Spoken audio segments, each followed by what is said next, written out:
विनोद बिहारी जू की जाय। श्री गोविंद गोपीनाथ मरन मोहन जू की जाय।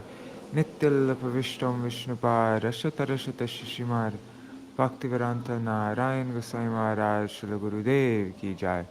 नित्य प्रविष्टम विष्णुपाद रसत रसत शिशिमार भक्तिवेदांत वामन गोसाई महाराज की जाय। नित्य प्रविष्टम विष्णुपाद रसत रसत शिशिमार श्रील भक्तिवेदांत वामन गोसाई महाराज Śrīla Bhaktivedanta Swami Maharaj Śrīla Prabhupāda ki jai. Nityal Pravishtam Vishnupāda Ashtatara Shatashmar Bhakti Pragyan Keshav Goswami Maharaj ki jai. Nityal Pravishtam Vishnupāda Ashtatara Shatashmar Bhaktisiddhānta Sarasvatī Goswami Prabhupāda ki jai. Nityal Pravishta Maha Bhagavat Śrīla Goraksharas Babaji Maharaj ki jai. नित्य प्रविष्ट श्री सच्चिदानंद भक्ति विनोद ठाकुर की जाय। नित्य प्रविष्ट वैष्णव सार्वभौम श्री जगन्नाथ दास बाबाजी महाराज की जाय। श्री रूपानुगौर्य गुरु वर्ग की जाय। श्री रूप सनातन भट्ट रघुनाथ श्री जीव गोपाल भट्टदास रघुनाथ शार गोस्वामी प्रभु की जाय। श्री स्वरूप दामोदर राय रामानंदारी श्री गौर पार्षद वृंद की जाय। नाम जय श्री हरिदास ठाकुर की जाय। प्रेम से कहो श्री कृष्ण चैतन्य प्रभु नित्यानंद श्री अद्वैत गदाधर शिवासरी गौर भक्त वृंद की जय। श्री क्षेत्र मंडल गौर मंडल व्रज मंडल मथुरा वृंदावन धाम की जय। सर्व अविश्व विरक्त गिरिराज महाराज की जय। श्री राधा कुंड श्याम कुंड की जय। श्री मुन देवी गंगा देवी की जय। श्री तुलसी महारानी वृंद देवी की जय। श्री भक्ति देवी की जय। श्री पूर्णमासी योगमाया की जय। श्री गोपेश्वर महादेव की जय। श्री हरिनाम संकीर्तन की जय। अनंत कोटि वैष्णव वृंद की जय। समागत गौर भक्त वृंद की जय। ग्रंथराज श्रीमद् भागवतम की जय। श्री निताय गौर प्रेमानंदे हरि हरि बोल। ॐ ज्ञानतिमिरन्धस्य ज्ञानाञ्जनशलाकया चक्षुरुन्मिलितं येन तस्मै श्रीगुरुवे नमः। नमो ॐ विष्णुपदाय राधिकाय प्रियात्मने श्रीश्रीमद्भक्तिवेदान्त नारायणेति नामिने। नमो ॐ विष्णुपदाय कृष्ण पृष्ठाय भूते श्रीमते भक्तिवेदान्त स्वामिनेति नामिने। वाञ्छकल्पतरुभ्यश्च कृपा सिन्धुभ्य एव च पतितानां पावनेभ्यो वैष्णवेभ्यो नमो नमः। नमो महावदन्याय कृष्णप्रेमप्रदायते कृष्णाय कृष्णचैतन्य नाम्ने गौरत्विषे नमः। गुरवे गौरचन्द्राय राधिकाय तदालये कृष्णाय कृष्णभक्ताय तद्भक्ताय नमो नमः। यं प्रव्रजन्तमनुपेतमपेतकृत्यं द्वैपायनो विरहकातर आजुहाव पुत्रेति तन्मयतया तरवोऽभिनेदुस्तं सर्वभूतहृदयं मुनिमानतोऽस्मि। नारायणं नमस्कृत्य नरं चैव नरोत्तमं देवीं सरस्वतीं व्यासं ततो जयमुदीरयेत्। शृण्वतं स्वकथा कृष्ण पुण्यश्रवणकीर्तन हृदन्तस्तो ह्यभद्राणि विदुनोति सुहृत्सतं। नष्टप्रायेष्वद्रेषु नित्यं भगवतसेवया भगवत्युत्तमश्लोके भक्तिर्भवति नैष्ठकी। तवैवास्मि न जीवामि त्वया विना इति विज्ञाय राधे त्वां नायमं शरणान्तिकम्। भक्त्या विहीना अपराधलक्षय क्षिप्ताष्टकामादितरङ्गमध्ये कृपामयि त्वां शरणं प्रपन्ना Vrinde namaste charanaravindam. Bhaja Shri Krishna Chaitanya Prabhu Nityananda Shri Advaita Gadadhar Shivasari Gaur Bhakta Vrinda. Hare Krishna, Hare Krishna, Krishna Krishna, Hare Hare, Hare Ram, Hare Rama, Rama Rama, Hare Hare.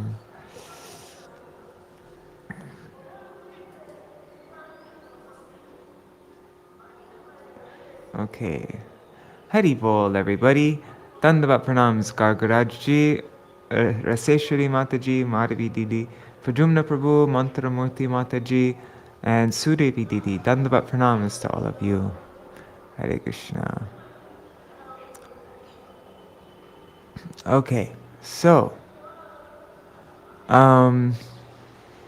here, I'll do a recap from this, my Gurudev's explanation of the 24 Gurus. And we made it up to Piṅgalā.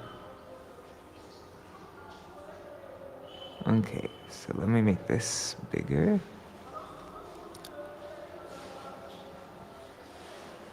Is this the one I'm looking for? Yeah. Okay. So let's go.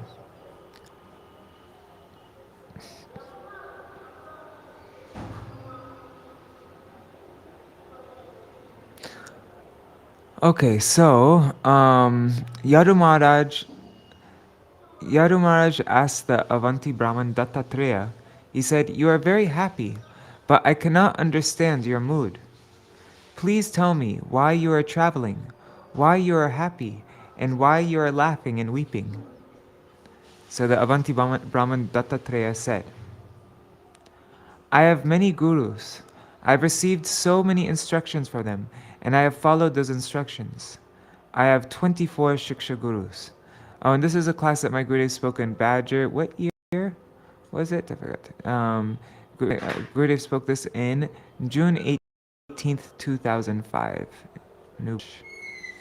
Okay, so Dattatreya's...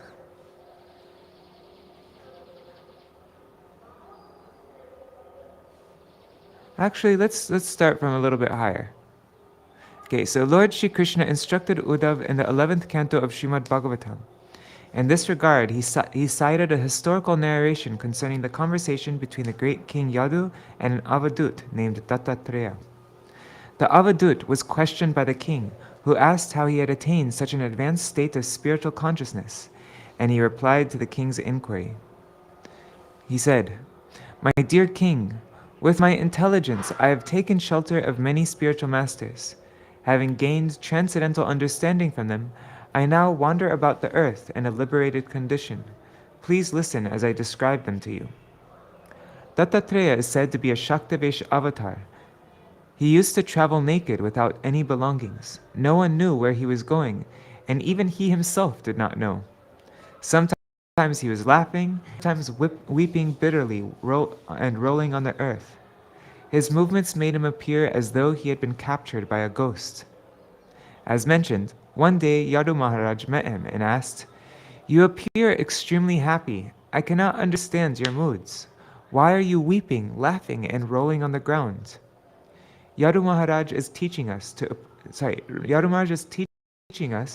how to approach a spiritual master with a submissive mood. Tadviri pranipatena pariprashnena sevaya upadekshantite jnanam jnaninastatva-darshana. Okay, and then my Gurudev. Yadu Maharaj did this. He asked, "You are very happy, but I cannot understand your mood. Please tell me, why are you traveling? Why are you happy? And why are you laughing and weeping?" Dattatreya replied, "I have many gurus. I have received so many instructions from them, and I have followed those instructions.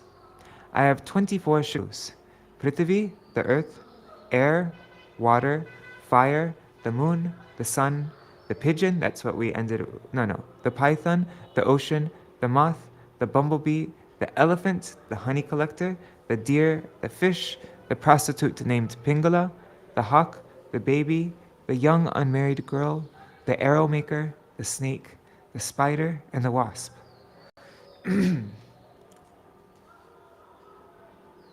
I'm going to read from this tomorrow so that we can get another, but let's just go quickly through this, what you learned from all the different things.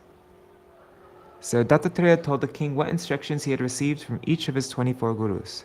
From the earth, Prithvi, he learned patience, tolerance, great determination, and forgiveness. You can dig anywhere on the earth, pass stool and urine anywhere on the earth, or make houses and anything you like from the earth. The earth is always tolerant. Can you be so tolerant? As I told you yesterday, even if someone is beating you and doing nonsense to you, you should be tolerant and forgiving. This is the extraordinary quality of a pure Vaishnava. If one is doing any nonsense to a Vaishnava, the Vaishnava will forgive that person. I have seen this in my Guru Parampara, and we should also be like this. Now, second, mountains. On earth, there are many mountains. We should learn from those mountains how to work for the benefit of others. A mountain gives so many trees, herbs, and water, but not for itself, for others. Your life should be for others. Also, mountains live alone, in lonely places, and their only association is that of sadhus. So many sadhus used to live in the Himalayas in India, and also at Govardhan, because those places are very silent and favorable for bhajan. Third is trees. That's the third guru. We also learn from trees. You should be as tolerant as a tree. What are the qualities of a tree? His bark, root, leaves, fruits, flowers, dry wood, and everything else is for others. Even if there is no summer rain and the tree is going to become dry, still he does not say, "Oh, give me water." In Chaitanya Charitamrita, it is said that one should be like a tree. Fourth is air. What is the quality of air? The air lives for others. If there is no air, we cannot survive for even a moment. The air is always detached. It can take the bad fragrance from here and there, bad and good, and yet it is detached. We should be detached like that. Don't be attached to anyone. Reserve your attachment for Guru, but not a bogus Guru. A bogus Guru will say, "You should marry." Nowadays, this is going on. Do not have attachments to unqualified Gurus. Be attached only to qualified Gurus, to those who can take your heart and give it to Shishi, Radha, and Krishna. Now the fifth Guru is the sky. The sky is everywhere, even in our hearts and bodies. Empty space is called sky. The sky is everywhere, and yet it is always detached. You should be like that. Water. That's the sixth Guru. The qualities of water are purity, softness, and refreshment. When you take a bath, your body feels pure and refreshed. Be like water. Now, I think we're on 6. Or no, is that 7? I don't know. Fire. Fire can burn stool, and it still maintains a good fragrance. After death, one's body is put in fire, and yet that fire always remains pure. We should be like that, always pure. Try to be pure to do bhajan. Purity can come by performance of bhajan, otherwise it will not come. No one can be pure without doing bhajan. One cannot become pure by performance of yoga or the execution of austerities. It is only possible by remembering Lord Shri Krishna and his sweet pastimes. 7, I think? The moon. We say that there is a first, second, and third moon, up to the full moon. It seems that there are 15 moons, but this is not true. There are not many moons. The moon is one. But if you go very high in space, you'll see that the moon is always full. It is sometimes covered by another planet, sometimes by Rahu, and at other times by Ketu. So it seems there are 15 moons, but it is not so. Similarly, there is only one God, although he has many manifestations. The sun. The sun has no birth and no death, but it seems that it has taken birth. The sun illuminates everywhere, and therefore And it therefore seems that there are many various suns. But there is only one. Paramatma, the Lord as a supersoul, is seen in various places, but he is one. The jivas are so many, but Paramatma is one. So that's where we read up to yesterday. And now we're going to read about the python, the ocean, the moth, the bee, and the bee collector, the elephant, the deer, and the fish, the small baby. Oh, where's Piṅgalā? Anyways, yeah, we're going to read about all those. So let's begin. Let me just check the comments really quick. Haribol, Ganga Mataji, Dandavat Pranam. Because I started late, I'm probably not going to read up to verse 21. So we'll just stop whenever it's 7:30. Okay. Chapter 2, the story of Piṅgalā. Chapter summary. In this chapter, the Supreme Lord Shri Krishna describes to Uddhava what the Avadut Brahman had learned from 9 spiritual masters, beginning with the python. Python was it? What? Anyways, the Avadut Brahman narrated to that's going to be in this chapter. It begins with the python. Sorry. The Avadut Brahman narrated to Maharaj Yadu his experiences as follows. 1. The lesson to be learned from the python. It is the duty of intelligent persons to remain engaged in the worship of the Supreme Lord while maintaining their livelihood with whatever is easily available by the arrangement of providence. Even if no food is available, one who desires to worship the Supreme Lord should think that whatever is destined to him will certainly come, and that he should not waste his precious time uselessly endeavoring for the bodily necessities. In this way, he should maintain himself like a python who does not endeavor for food. This practice will enable him to meditate on the Supreme Lord with undivided attention. Actually, you know what? I'm going to skip the summary, and we can read it tomorrow. Yeah, okay. Text 1. Shri Brahmana Uvacha Sukam an Aindriyakam Rajan Swarge Naraka Evacha Dehinam Yadyatha Dukam Tasman Nechetatar Buddha. The Avadut Brahman said, O king, just as material miseries come upon the living entities, whether in heaven or in hell, without endeavor, material happiness will automatically come without seeking it. For this reason, intelligent persons never endeavor for material enjoyment. Sārārtha-darśinī by Śrīla Viśvanātha Cakravartī Ṭhākura. This chapter describes 9 spiritual masters, beginning with the python. Later on, the disappointment that the prostitute Piṅgalā experienced will be discussed as the cause of her happiness. One should not work very hard simply for bodily maintenance. In this regard, what can be learned from the python will be described in the following 4 verses. Just as distress comes without any endeavor, happiness will come to us of its own accord. And so, what is the need to endeavor for it? Gauḍīya Bhāṣya commentary by Śrīla Bhaktisiddhānta Sarasvatī Gosvāmī Prabhupāda. Intoxicated by material enjoyment, the conditioned souls try to gratify their senses by contact with temporary material objects. This enjoyment is of 2 types, worldly and heavenly. The conditioned souls enjoy sense gratification as long as they are alive, and then, after death, according to their karma, pious souls enjoy heavenly pleasure while impious souls suffer in hellish conditions.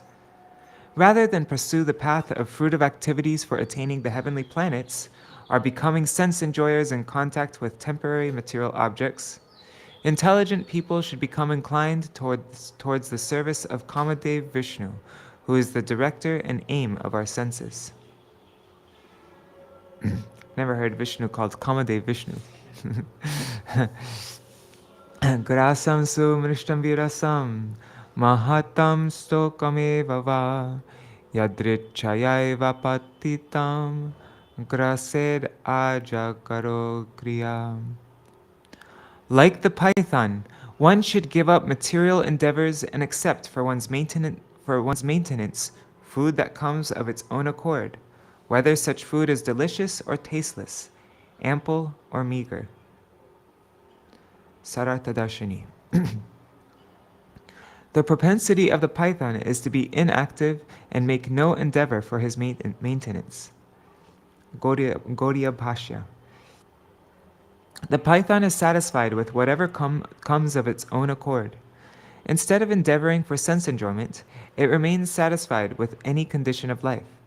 It does not try to eat palatable food or too much food, and it does not try to manipulate the senses, mind, and speech for attaining happiness.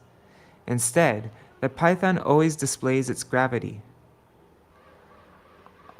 Doesn't try to eat too much food. I've seen pythons try to eat like a deer, right? I could go a whole goat. A whole goat.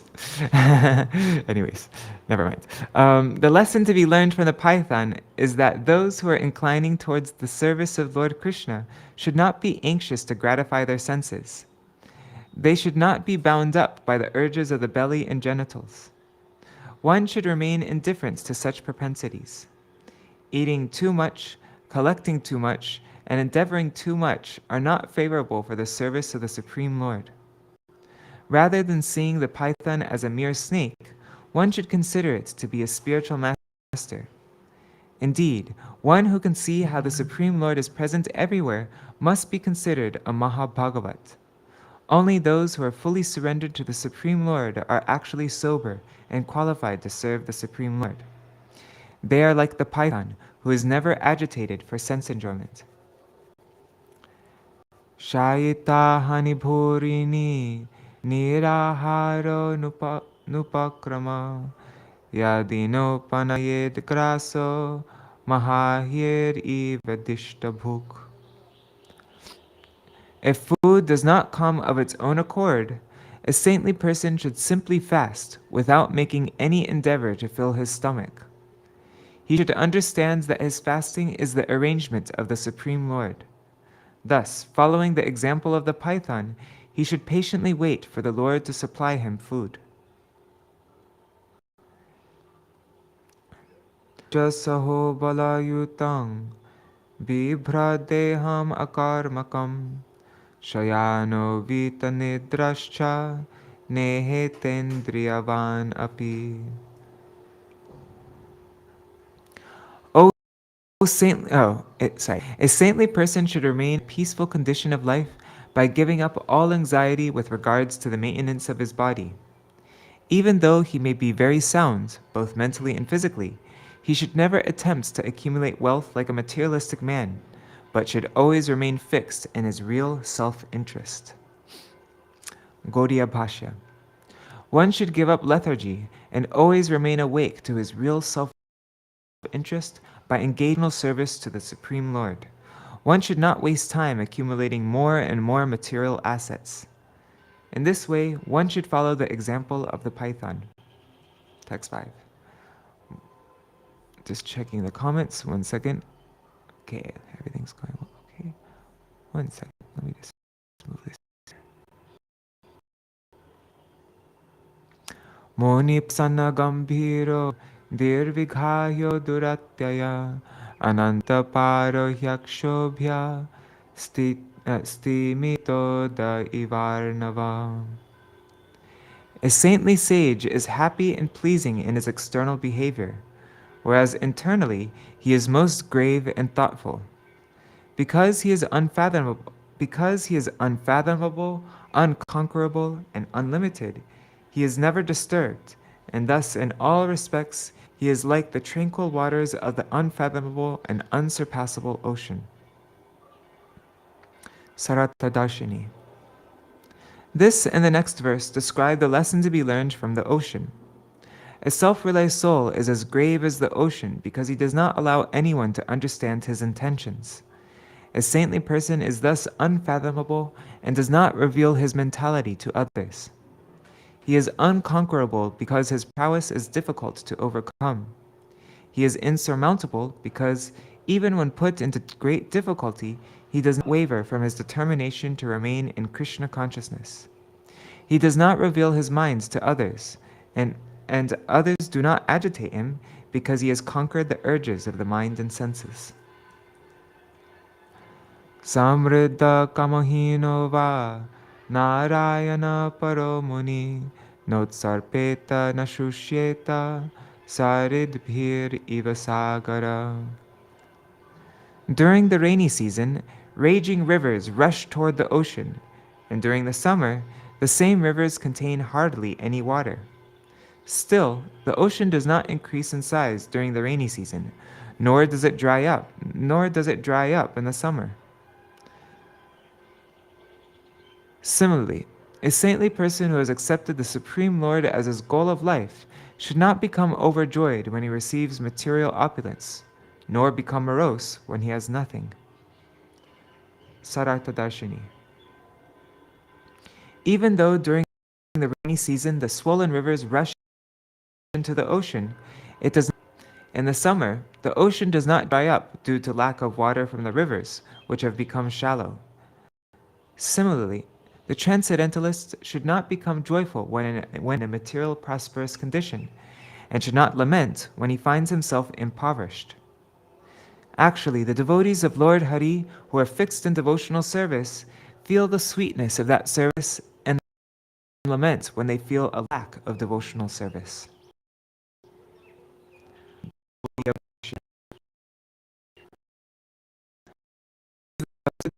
Who is always absorbed in devotion fathomable, like the water of the ocean.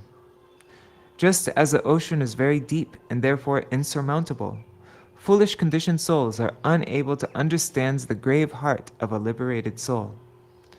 Those who are wise and are therefore inclined toward the Lord's service, and who desire their own welfare, should become as grave as the ocean by minimizing material activities.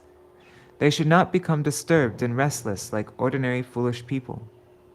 Although the water of innumerable rivers constantly fills the ocean, it remains unchanged, just as devotees of the Supreme Lord, who are liberated souls, never are disturbed, even in the midst of a calamity. Drishtva striyam deva mayam darbhavar ajitendriya pralobhita patatyandhe tamasya gno patangavat. Those whose senses are not controlled feel attracted to enjoy the form of a woman, which is created by the illusory energy of the Lord. Thus, they fall into the darkness of material existence, just as the moth maddened by the fire rushes blindly into its flames. I need to send this to my friend Chandrasekhar. Sorry. Sārārtha-darśinī. When material beauty, especially the form of a woman, attracts a living entity, he becomes captivated. What is to be learned from the moth? Yoshid dhiranyabharan. Sorry, what's the meter for this? Okay. Yoshid dhiranyaranam paradhi dravyeshu maya rachiteshu mudha pralobhita hyupabhoga buddhya patangavanashyati nashtadrishtihi. Foolish people are immediately aroused at the sight of a lusty woman who is beautifully decorated with golden ornaments, fine clothing, and other cosmetic features. Being eager to enjoy her, such foolish people lose all intelligence and are destroyed, just like the moth rushes into the blazing fire. Sārārtha-darśinī. Although a woman is attracted for all five senses, the perception of her form is mentioned first because of its prominence. Gauḍīya Bhāṣya. The conditioned souls who are averse to the service of the Supreme Lord are so attached to sense gratification that they always remain in the association of women engaged in their service. Such persons are controlled by their wives, their fine dress, and their cosmetic arrangements, and they cannot understand that these are like a trap meant for their destruction. Foolish people who are driven by the desire to enjoy the objects of the senses, which are created by the illusory energy of Lord Vishnu, consider themselves to be enjoyers, just like moths attracted by a blazing fire. They endeavor to remain entangled in the material world because they think that it is a place of enjoyment. These restless and uncontrolled conditioned souls are attracted by the glaring form of material beauty and madly run towards it, just as a moth rushes towards a blazing fire. As a result, they fall into the darkness of ignorance and lose all chance for spiritual happiness. Therefore, those who have material desires and are thus engaged in furtive activities, and who have thus fallen into the trap of material enjoyment, should take this lesson from the moth. And move into the mud. Yes, they should move into the mud. Now I know my wedding card I'm going to send to any friends that get married. Okay. Stokam stokam graser grasam deho vartita yavata grahingsam atishted vrittim madhukarim muni. The self-realized sage should accept only enough food to keep his body and soul together, taking just a little from different houses without giving trouble to the householders. In this way, one should take a lesson from the honeybee.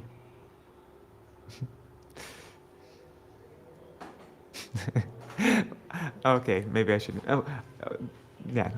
Okay, I did some madhukari going from website to website begging apps, and I was successful 2 times. I got a $100 app for free because I told the app developer that I'm a monk living in an ashram for 15 years, and he gave it to me for free.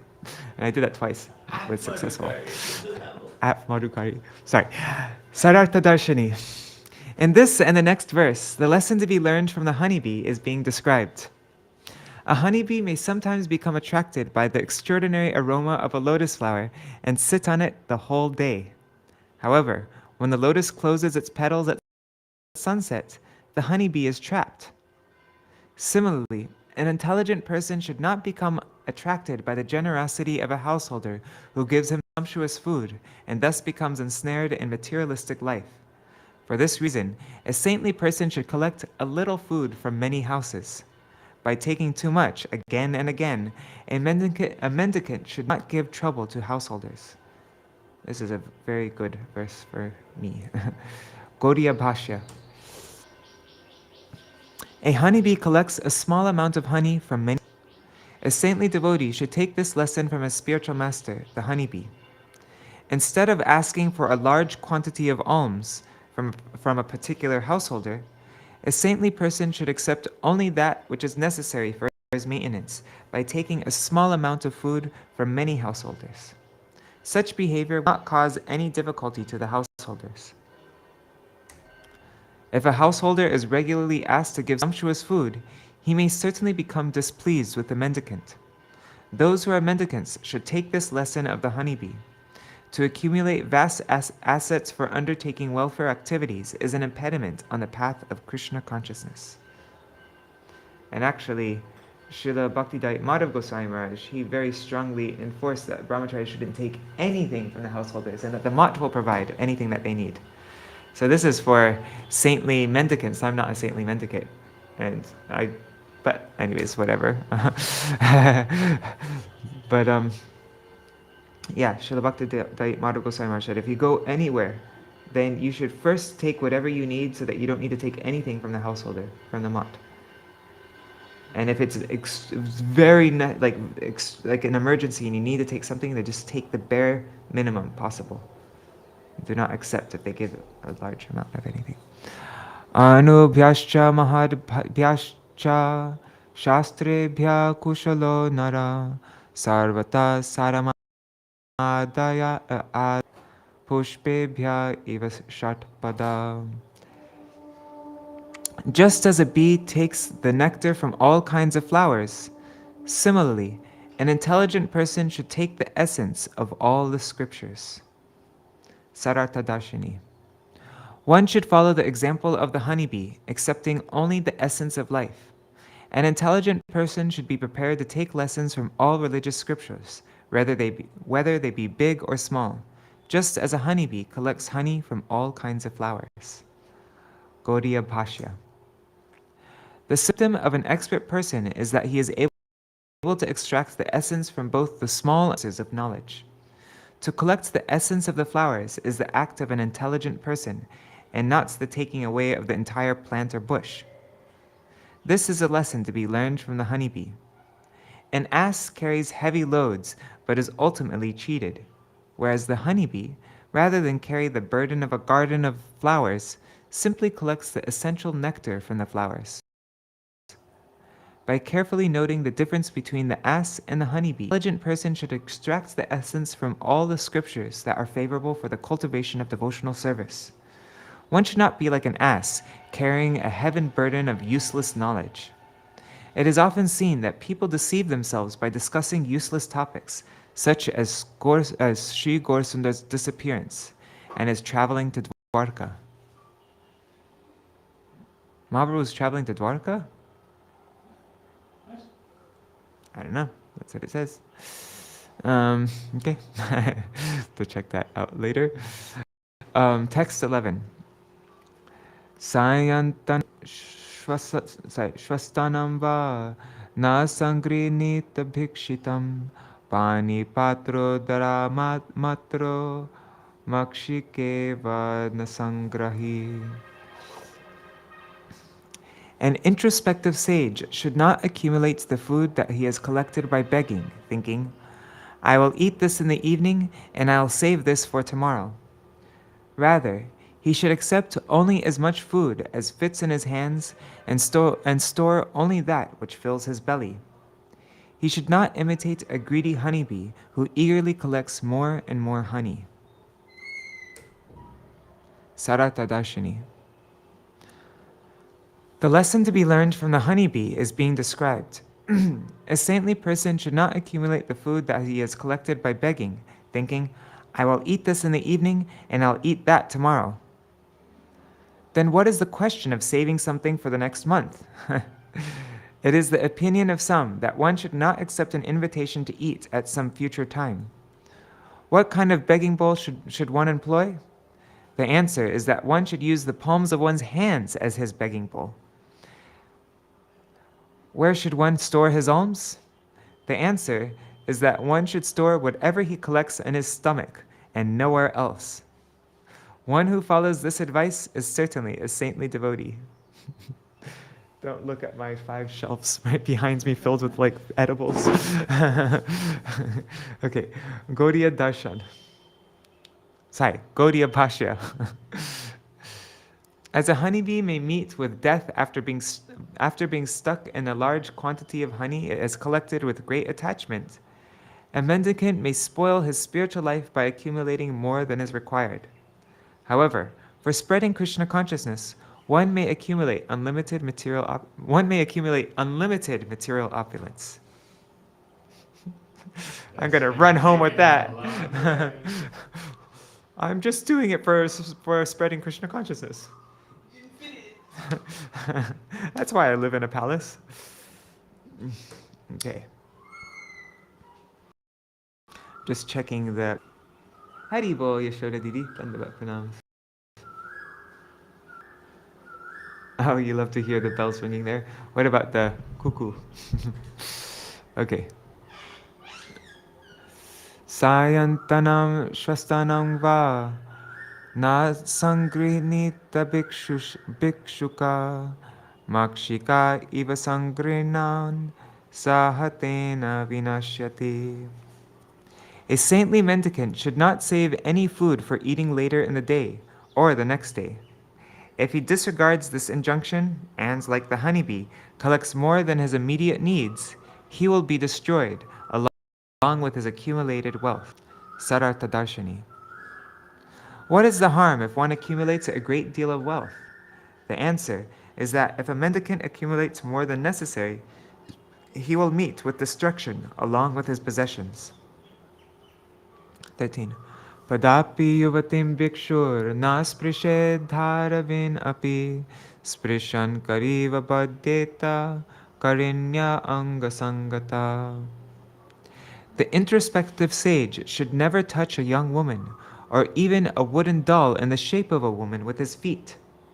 By bodily contact with a woman, he will become entangled and fall down into the pit of material enjoyment, just as an elephant is captured by the use of a she-elephant due to his desire to touch her body. Sārārtha-darśinī. A saintly person should not touch even a wooden form of a woman with his feet. Elephant hunters tempt and attract a male elephant by leading it to a pit covered by grass, showing it a female elephant at the far side. The enamored elephant then falls into the pit and is thus captured. Gauḍīya Bhāṣya. The trick used for capturing wild elephants is herein described. Wild elephants are tempted by exhibiting a she-elephant in front of them. They are led to a well-guarded pit and thus captured. The madness of the elephant is compared to the arrow of Cupid. The maddened elephants are attached to enjoying the association of female elephants, but intelligent devotees should adopt a mood contrary to this. As an elephant is attracted by the touch of a female elephant, a lusty man is attached to enjoying the association of women. Therefore, to see a woman on some pretext, or to even think about her, is totally prohibited for those who are renounced. One should not allow his mind to be lost in lusty dreams of sex pleasure. Sexual enjoyment is exhibited in various ways, such as by talking, by contemplating, by touching, and ultimately by engaging in sexual intercourse. All of these constitute a network of illusion by which one is helplessly bound to material existence. Therefore, an intelligent person should not indulge in any form of sense enjoyment with women. Nadhikachet striyanam pragya karhichin mrityumatmana paladikay sahanyeta kajar anyar gajoyata.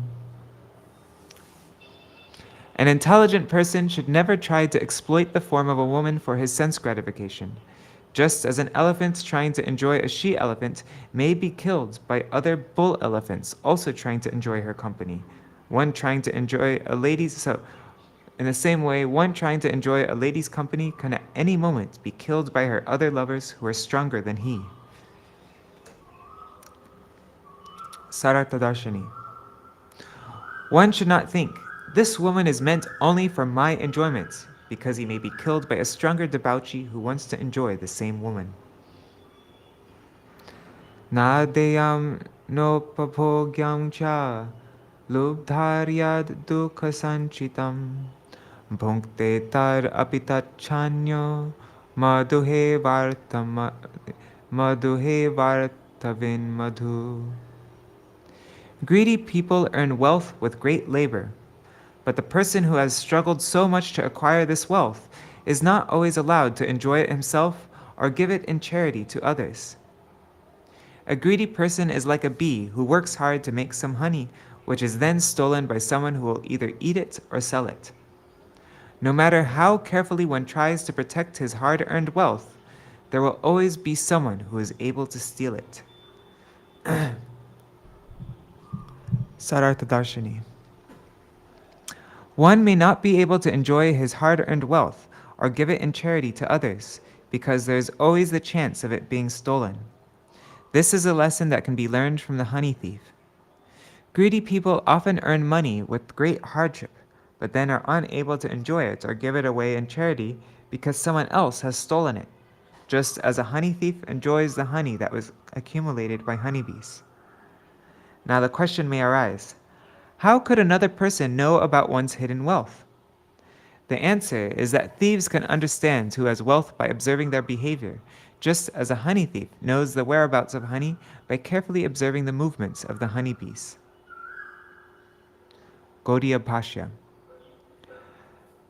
The conditioned souls who are averse to the service of the Supreme Lord fall into a life of inauspiciousness by accumulating material possessions for their own enjoyment. A honeybee works hard to collect honey, and yet it is enjoyed by someone else. and so an intelligent person should not allow himself to suffer the same fate. This is another lesson to be learned from the honeybee. Sudukho parjitar vitar ashasanam grihashisha madhuheva grato bhunkte yatir vai grihamedhinam. Just as a hunter takes away the honey laboriously produced by the honeybees, similarly, the renounced mendicants first eat the food cooked by the attached householders who earn their wealth with great labor. Sārārtha-darśinī. It is possible to enjoy sense gratification without personal endeavor. In this regard, I accept the honey thief as my spiritual master. The brahmacharis and the sannyasis are entitled to be the first. They are entitled to be the first to enjoy the sumptuous food produced by householders. If a householder enjoys such food without first offering it in charity to the mendicants, he must purify himself by undergoing the atonement called Chandrayanam. Gauḍīya Bhāṣya. Honeybees collect honey with a great deal of hardship. Just as a greedy hunter takes away the honey that was accumulated by the honeybees, renounced persons accept the first portion of the wealth accumulated by greedy and attached householders as alms. Although externally it appears that saintly persons use the householders' wealth for their own personal gratification, they actually employ it in the service of the Supreme Lord. Uddhava-gītam na śrīnuyād yatirvana charakvachit shiksheta harinar baddhan mrigayor gītamohitat. A sannyasi who lives in the forest should never hear worldly songs promoting sense enjoyment. The consequence of becoming attached to worldly music can be understood by studying the example of the deer, who are bewildered by the sweet music of the hunter and are thus captured and killed. Sārārtha-darśinī. Attachment to mundane songs and music is an anartha. This should be learned from the deer. The vanaprasthas and the sannyasis should never hear mundane songs and music, which simply promote sense gratification.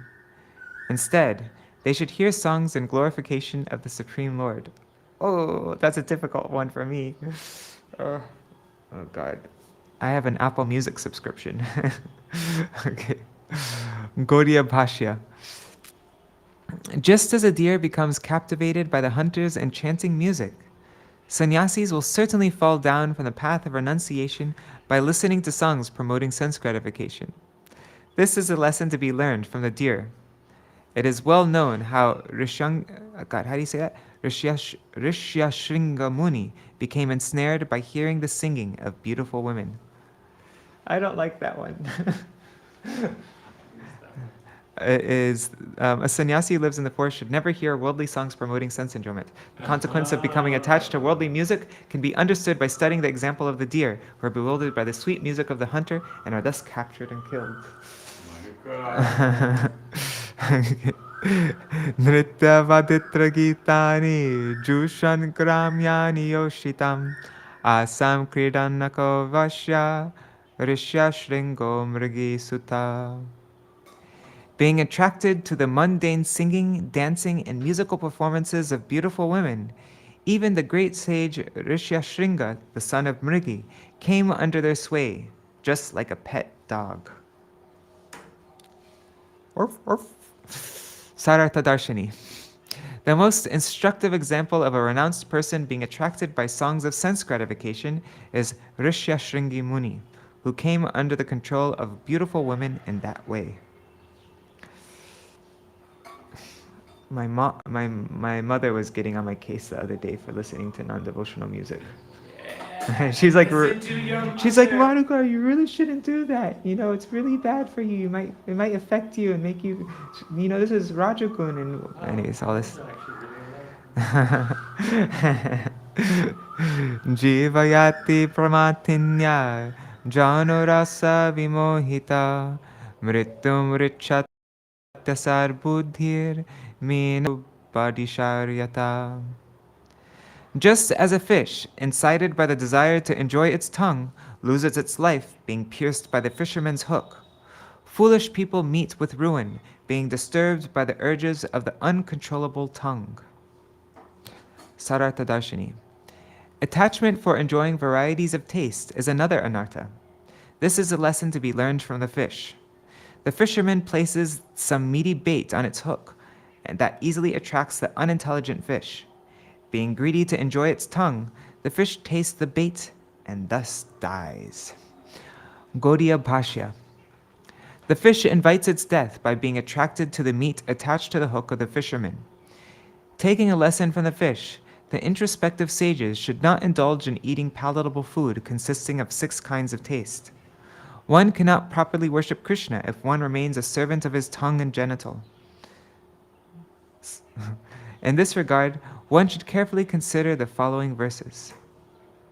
Jivara lalase je iti uti dhai, Shishnodara parayana Krishna nahi pai. That's Chaitanya Charitamrita Antya 6-27. One who is subservient to the tongue and who thus goes here and there, devoted to the genitals and the belly, cannot attain Krishna. Shamo man nishtata buddher dama indriya samyama tiksha dukha samvarsho jivo pasta jayo dhriti. That's from Srimad Bhagavatam 11:19-36. The word shama or shantaras indicates that one is attached to the Krishna. Is that Dhamma Lange? No. Dhamma means controlling the senses and not being deviated from the Lord's service. Endurance of unhappiness is titiksha, and dhriti means controlling the tongue and the genitals. Text 20.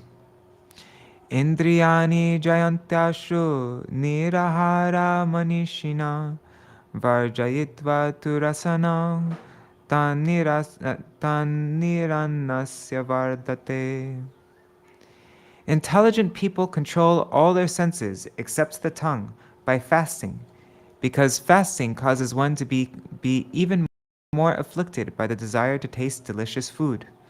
Well, wait, let me reread that. Intelligent people control all their senses except the tongue by fasting, because fasting causes one to be even more afflicted by the desire to taste delicious food. Interesting. Gauḍīya Bhāṣya. Those who are attached to material enjoyments fulfill their desire for taste with the help of the tongue.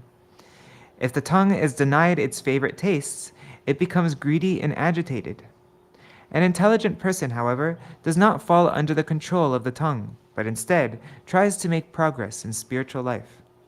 The business of the tongue is to seek gratification with varieties of tastes. By visiting the 12 forests of Vrindavan, however, one can become released from the desire to enjoy 12 kinds of mundane sense gratification. The 5 primary material relationships are neutrality, servitude, friendship, parental love, and conjugal love. The secondary material relationships are humor, astonishment, chivalry, compassion, anger, dread, and ghastliness. In their pure form, these 12 rasas are exchanged between the living entity and the Supreme Personality of Godhead in the spiritual sky. By visiting the 12 forests of Vrindavan, one can purify these 12 rasas, which are not manifested in a perverted form. Wow, cool. In this way, one can become a liberated soul who no longer possesses material desires. If one artificially tries to renounce sense gratification, he will certainly fail. Indeed, such artificial renunciation generally results in inflaming one's material desires. Oh no, Raseshwari Mataji has to go in 1 minute. Okay, let's just do this quickly, this last verse. Tavaj jichendriyo nasyad vijatanyendriya puman na jayir rasanam yavaj jittam sarvam jite rase. Even if a person controls all his other senses, to control his tongue, he cannot be called a genuinely self-controlled man. On the other hand, if a person controls his tongue, it is to be understood that he has conquered all his senses. And Raseshwari Mataji, do you have the PDF for this? If not, I can send it to you, and then on your own you can just read the commentary for this verse. Yeah, just let me know. Okay. Let me reread that because I was not focused. Even if a person controls all his other senses, if he fails to control his tongue, he cannot be called a genuinely self-controlled man. On the other hand, if a person controls his tongue, it is to be understood that he has conquered all his senses. So that's the root of all our problems, is the tongue. If we control the tongue, we control all the other senses. Sārārtha-darśinī. The deer, elephant, moth, honeybee, and fish are attracted by sound, touch, form, taste, and smell, and thus invite destruction. Human beings are also attracted to these five objects of the senses. If one becomes attached to sense objects, one's degradation is inevitable. The tongue, which is the leader of all the other senses and which induces the other senses, is potentially the most harmful. Therefore, one should take special care to conquer the tongue. The purport is that if one fasts, his other senses can be regulated, but his tongue's demands will further increase. And by indulging the tongue in sense gratification, all the other senses will become agitated. Therefore, one should control his tongue in such a way that all the other senses, which are subordinates to the tongue, are also controlled. What is the method of conquering the tongue? One should loudly chant the holy name of the Supreme Lord and thus experience the ecstasy of kirtan. By honoring the remnants of the Supreme Lord's food, one can also control his tongue. Gauḍīya Bhāṣya. The senses of those in the bodily conception of life can never be controlled because such persons are bereft of the mellows of devotional service. Those with uncontrolled senses try to enjoy the objects of the senses, which are distinct from the spiritual realm of Raj, and so they end up becoming devoted to their belly and genitals. Therefore, until one comes to the platform where he can see everything in relation to the Supreme Lord, he should utilize everything in his possession for the service of Krishna without attachment. Only in this way can one conquer his material desires, which are very difficult to subdue. A devotee who in the beginning is unable to traverse the path of attachment, rag marg, must follow the regulative principles. One's desires for material enjoyment will not cease until they are replaced by desires to serve the Supreme Lord. When a devotee attains the platform of bhav on the strength of his regulative devotional service, then as a result of becoming free from all attas, he becomes a traveler on the path of attachment. It is only then that one becomes liberated from the gross urges of the tongue, belly, and genitals, as well as from the subtle urges for profit, fame, and adoration. At that time, he is no longer bewildered by the flowery words of the Vedas, which tempt one to remain in this temporary world of material enjoyment. When one can control the urges of his body, mind, and speech, then all his anarthas are eliminated. In this regard, Śrīla Bhaktivinoda Thakur has written the following song, the meaning of which should be discussed by everyone. Sharira avidya jal, jarendriya tahe kal, jive phale vishaya sagare, tar madhe jiva ati, lobhamai. Whoa, it says lobhamaya, Saturmati. That must be a mistake. Take jita kartina sangsare, Krishna bora doyamoy. That's a mistake. Krishna bora doyamoy, kori bare jiva joy, swaprasad anadilo bhai, se anamrita ka. Whoa, it says cow.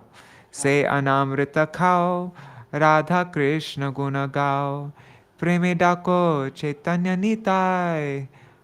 O Lord, this material body is a lump of ignorance, and the senses are a network of paths leading to death. Somehow or other, we have fallen into the ocean of material sense enjoyment, and of all the senses, the tongue is the most voracious and uncontrollable. It is very difficult to conquer the tongue in this world.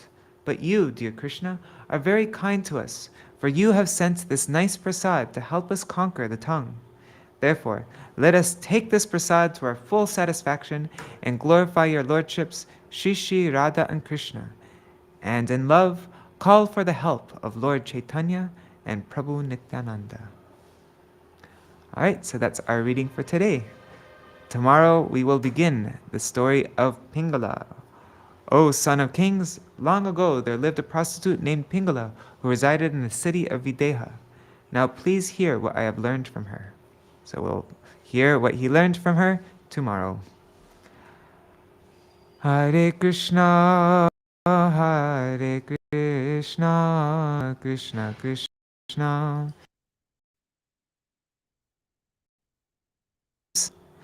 Sorry about that. Hare Rama, Hare Rama, Rama Rama, Hare Hare, Hare Krishna, Hare Krishna, Krishna Krishna, Hare Hare, Hare Rama, Hare Rama, Rama Rama, Hare Hare. Nitai Gaur Hari Bol, Hari Bol, Hari Bol. Nitai Gaur Hari Bol, Nitai Gaur Hari Bol, Hari Bol, Hari Bol. Nitai Gaur Hari Bol. Jai Shishi Guru Garanga Gandharvika Giridhari Shishi Radha Vinod Bihari Ju Ki Jai Shri Govinda Gopinath Maran Mohan Ju Ki Jai Nitya Lila Pravishtam Vishnupa Rashata Rashata Shishimar Bhakti Vedanta Narayan Goswami Maharaj Shila Guru Deva Ki Jai Nitya Lila Pravishtam Vishnupa Rashata Rashata Shishimar Bhakti Vedanta Vaman Goswami Maharaj Ki Jai Nitya Lila Pravishtam Vishnupa Rashata Rashata Shishimar Bhaktivedanta Swami Maharaj Srila Prabhupada Ki Jai Nitya Lila Pravishtam Vishnupa Rashata Rashata Shishmar Bhakti Pragyan Keshava Goswami Maharaj Ki Jai Nitya Lila Pravishtam Vishnupa Rashata Rashata Shishmar Bhaktisiddhānta Sarasvatī Goswami Prabhupada Ki Jai Nitya Lila Pravishta Maha Bhagavat Srila Gorkisharas Babaji Maharaj Ki Jai Nitya Lila Pravishta Srila Satchidananda Bhakti Vinod Ṭhākura Ki Jai Nitya Pravishta Vaishnav Sarva Bhaumash Jagannath Das Babaji Maharaj Ki Jai Shri Rupa Gauḍīya Guru Varga Ki Jai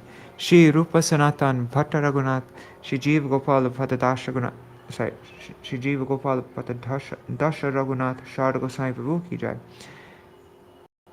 What am I doing? Dasha Raghunath Sharda Goswami Prabhu Ki Jai. Sorry guys, I'm in my mind, I don't know where it's going.